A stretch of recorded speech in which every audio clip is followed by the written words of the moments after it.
Selamat malam Bapak Ibu. Kita bertemu kembali di renungan malam hari ini.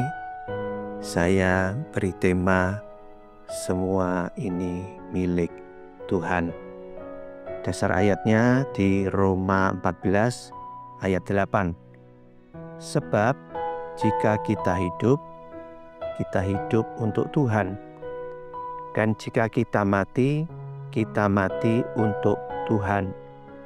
Jadi baik hidup atau mati, kita adalah milik Tuhan.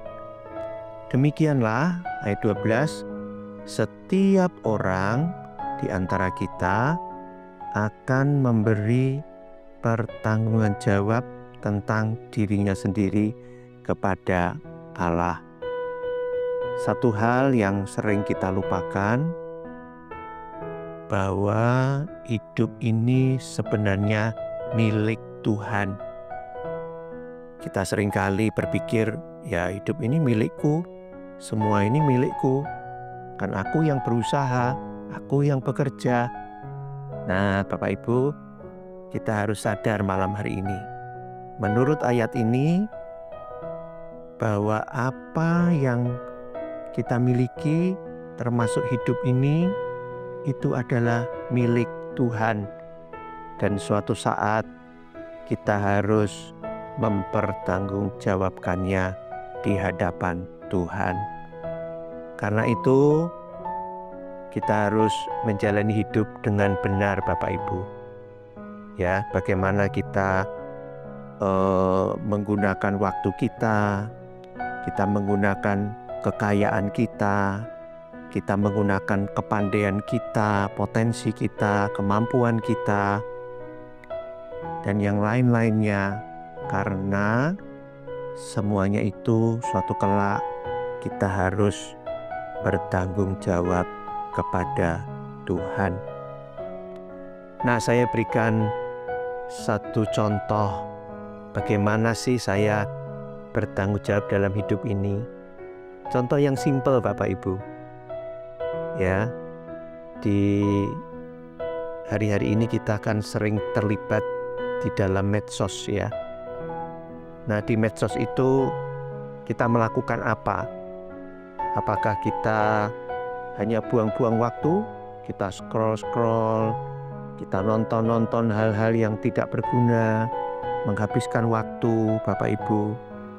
Itu kalau kita lakukan, maka itu betul-betul kita hanya membuang-buang waktu yang Tuhan beri.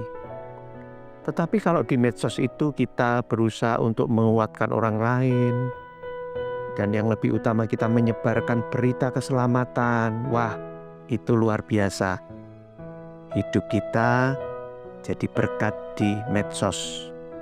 Ya, makanya sekarang ada pelayanan jempol. Artinya apa?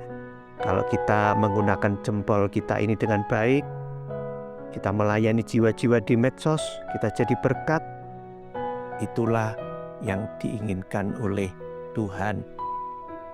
Nah, contoh yang lain, kita bisa mungkin memilih 1-2 orang dalam kehidupan ini, kemudian orang itu kita perhatikan, orang itu kita doakan, ya, kita kunjungi, kita kuatkan kalau dia sedang bermasalah, kita menghibur dia.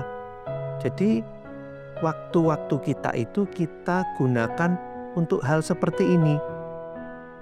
Saya percaya ini akan berkenan di hadapan Tuhan Bapak Ibu. Jadilah berkat bagi 1-2 orang dalam hidupmu.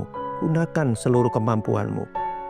Dan biarlah orang-orang yang kita dekati itu akan mengenal Tuhan lebih dalam lagi dan diselamatkan.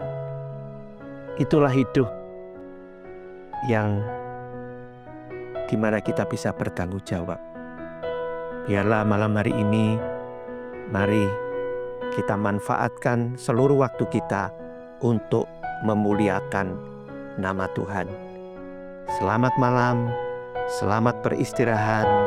Tuhan memberkati. Shalom.